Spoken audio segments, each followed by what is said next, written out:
Hello, Scott here.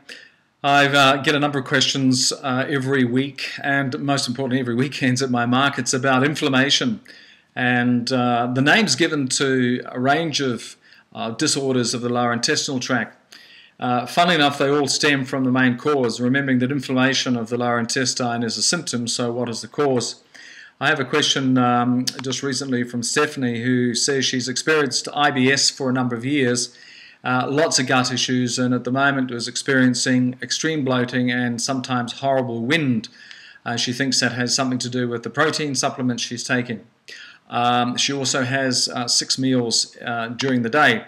Now, just to deal with her questions very quickly, first of all, IBS, like diverticulitis, colitis, celiac, Crohn's, they're all names given to inflammatory disorders of the intestinal tract as a result of protein which hasn't been broken down properly in the stomach. So it's about dysfunctional gut.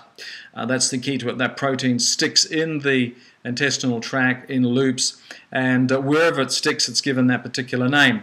And unfortunately, whole industries have grown around this whole thing from a pharmaceutical point of view for those specific names. So rather than deal with the symptoms, let's go back up to the cause. The cause is very, very simply the gut is not breaking down proteins. The irony is that in this particular case, this lass is taking protein supplements, which is quite frankly totally inappropriate. I wanted to use the word nuts because what is happening is the gut is not actually breaking down those proteins, and that is the issue. She's trying to wean herself off it. The old meat, wheat, dairy, protein thing is really a myth. One doesn't need to actually eat those old-fashioned proteins in order to get the nutrients that you're looking for, because they are available in plant-based diet through things like hemp and greens and what have you.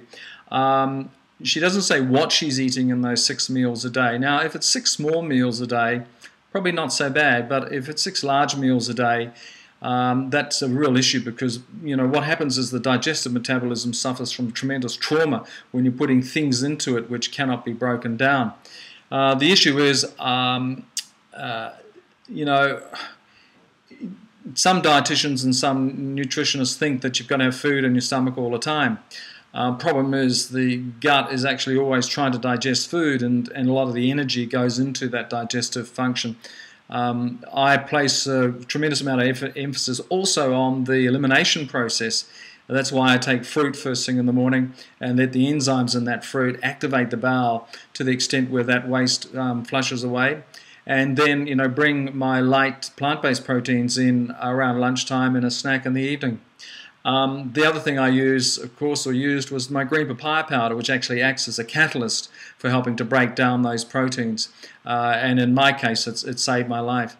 So, yeah, it's all about getting information into your head and allowing your body to respond importantly, and knowing that, whatever you put into your system, it can either, kill or cure, traumatize, or allow the system to feel more relaxed and calm, and that's what I choose to do now. If you have any further questions, feel free to email me. I'm Scott at scottmathiasraw.com, and yeah, it's all about getting your system working, and I can say that after 45 years of hell and back again, my system is working now because I made some changes which really worked for me, and this is why I'm here, just to share those changes with you. Okay, cheers.